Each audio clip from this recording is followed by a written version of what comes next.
Hello, I'm Mr. Hartwick, and I am the art teacher at a local middle school, and I'm going to be responding to the following questions. Question number one is, how does your classroom display respect and value the languages and cultures of the school's diverse community through classroom artifacts and interactions? Well, I would say first off, we study art history from various countries such as Mexico, the United States, Japan, France, and Italy. Some of the artists that we study are Frida Kahlo and Diego Rivera from Mexico and Georgia O'Keeffe from New Mexico. We will do a Day of the Dead art show in which we'll show off our Day of the Dead projects. Some of these projects include like bracelets and necklaces that the kids will get to create with beads and clay. We might also do sculptures based off relatives or pets that have passed away and honor them. Also, I do have the Wall of Fame where students get to leave their handprints on my wall. So we are celebrating the artists in our own school. Number two, how do you monitor and model respectful talk, active listening, and turn taking? Well, I like to use positive language and I address the students politely. And I refrain from insulting students even if they've insulted me or my class. I address the students with kindness, even when we disagree. And we'll practice turn talking and respectful talk when we have our art critiques, when we do vocabulary games, or if we're just studying art history and we're doing our reviews. Question number three. How do your lessons acknowledge students' backgrounds and lives outside the classroom? Well, one of the lessons that we do is the Heroes of Roswell project, in which students will get to draw local heroes such as firefighters, policemen, or veterans. They'll then get to paint those drawings using collage techniques.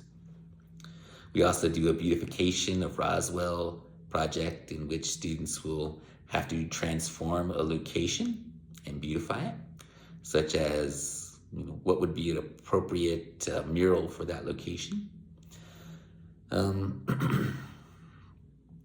Also, I listen to students' conversations. I try to figure out what they're interested in so that I can incorporate that into future lessons as well, such as they love those miniature skateboards, those fingerboards, and so we'll design stickers for those miniature skateboards.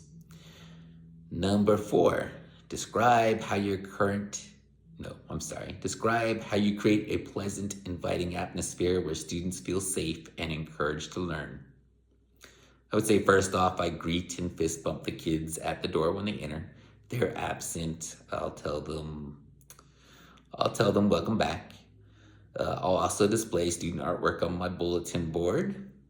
I'll encourage students to talk when it's appropriate, and I enjoy having conversations with the students as well. And we'll also listen to music while we work. Number five, how do you make learning accessible for all students? Well, one thing I'll do is I'll use a graphic organizer I'll hand out graphic organizers that break down complex ideas. I'll show examples of completed artwork from the project that we're currently doing so that they have a clear expectation of what I'm looking for. I'll do demonstrations so that students can see the techniques and ask questions firsthand.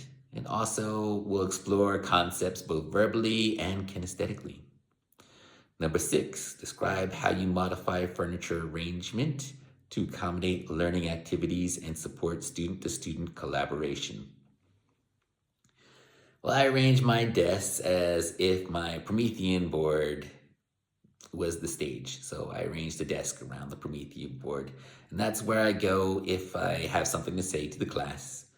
We'll look at art history pieces there, maybe some videos, go over ideas there. Promethean's board is good because the kids get to see things visually there. It's not just writing. I arrange most of my desks in the center of the classroom. And that's where we gather to do demonstrations. It also acts as a central spot where students can get their portfolio or exit ticket. And I arrange desks in small groups so that students can share ideas, such as if we're going over vocabulary. I might have the vocabulary definition in a way that might be difficult for them. And so I'll have them turn and talk to their neighbor so that they can figure out a way to write the definition in their journal, in their art history journal, that makes sense to them. Number 7, how do you and your students use technology? How do you make it accessible to all students? I'd say that I like doing things the old-fashioned traditional way.